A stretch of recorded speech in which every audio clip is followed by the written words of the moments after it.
माझ्याकडून अपराध झाला, पण तरी तुम्ही मला क्षमा कराल का? कारण मी प्रत्यक्ष भगवद्गीतेला मिठी मारायचा प्रयत्न करतोय, असं ज्ञानेश्वर माऊली म्हणाले. परी अपराधू तो आणिक आहे, जे मी गीतार्थू कवळू पाहे, ते अवधारा विनवूल आहे म्हणून या. गीतार्थू म्हणजेच गीतेचा अर्थ सांगण्याचा मी प्रयत्न करतोय, तुम्ही त्याच्याकडे लक्ष द्या. पुढे माऊली म्हणतात, हे खरं तर माझ्या आवाक्या बाहेरचं आहे. भानू तेज म्हणजेच सूर्याचं तेज. या सूर्याच्या तेजापुढे काजवा चमकू शकतो का?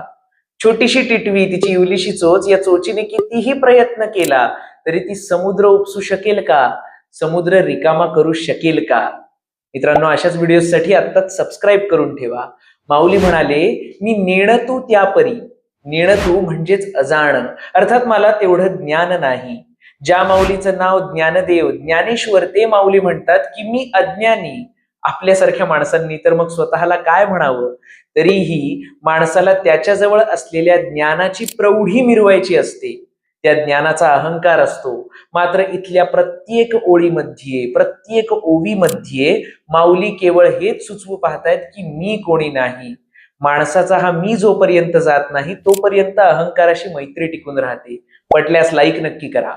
बरं, आत्मविश्वास बळकट करण्यासाठी मी केलं इथपर्यंत ठीक, मात्र मीच केलं असं म्हटलं की अडचण सुरू होते. मीच केलं हा भाव कुठे कुठे दिसून येतो हे जाणून घेण्यासाठी 3 सोपी उदाहरणं पाहू.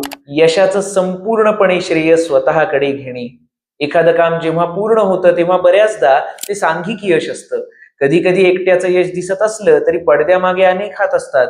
इथे इतरांच्या मेहनतीचा उल्लेख करणं महत्वाचं आहे. आता हेच बघा ना, माऊलींनी आपल्याला इतकी सुंदर ज्ञानेश्वरी दिली, ते तर म्हणू शकले असते की मी इतकं सगळं दिलं, पण ते सरळ सरळ म्हणतात की आयका आकाश की बसावे, तरी आणिक त्याहुनी थोर होवावे, म्हणून अपाडू हे आघवे निर्धारिता. म्हणजेच गीतेला मिठी मारायची म्हणजेच आकाशाला गाढ आलिंगन देण्यासारखं आहे. मग त्यासाठी आकाशाहून मोठं व्हावं लागेल. मात्र हे अपाडू आहे, आकाश अफाट आहे, तशी ही गीता अपाडू म्हणजेच विलक्षण आहे, अतुलनीय आहे. हा गीतार्थ लिहून सुद्धा त्याचं श्रेय संपूर्णपणे ते भगवान श्रीकृष्णाला, सरस्वतीला आणि श्री गुरु निवृत्तीनाथांना देतात. जसं मगाशी आपण म्हणालो की एकट्याने जरी एखादी गोष्ट केली असली तरी देखील पडद्यामागे ज्यांचा हात असतो त्यांना ते श्रेय मिळायलाच हवं. त्याप्रमाणे ज्ञानेश्वर माऊली सातत्याने आपले गुरु निवृत्तीनाथ यांचा उल्लेख करताना दिसतात. हे पटत असेल तर कमेंटमध्ये रामकृष्ण हरी नक्की लिहा. परी येथसे एकू आधारू, येण्याची बोले मी सधरू, जे सानुकूळ श्री गुरु ज्ञानदेवो म्हणे. माऊली म्हणतात, श्री गुरु निवृत्तीनाथ हे माझा आधार आहेत. ते आहेत म्हणून इतकं बोलण्याचं धाडस मी करतोय. पुन्हा पुन्हा माऊलींचा नम्रपणा आपल्याला दिसून येतो. नकळत आपल्याही आयुष्यात तो आपण उपयोगात आणावा हेही सुचवतो. याला जोडून मीच केलं याचं पुढचं उदाहरण बघू. क्रमांक 2, कृतज्ञतेचा अभाव असणे. धन्यवाद देणे, आभार मानणे, कृतज्ञ राहणे हे काही माणसांना कमीपणाचं वाटतं.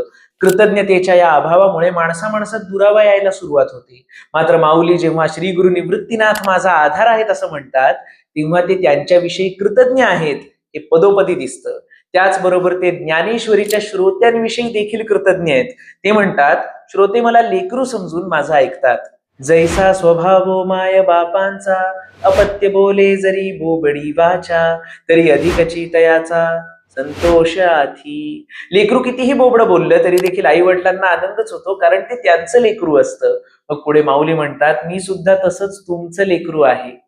तैसा तुम्ही मी अंगीकारिला, सज्जनी आपुला म्हणितला, तरी उणे सहजे उपसाहला, प्रार्थू काही. म्हणजेच तुम्ही माझा लेकरू म्हणून स्वीकार केला, त्यामुळे जरी हा गीतार्थ सांगताना माझ्याकडून चूक झाली तरी तुम्ही माझे अपराध पोटात घ्याल.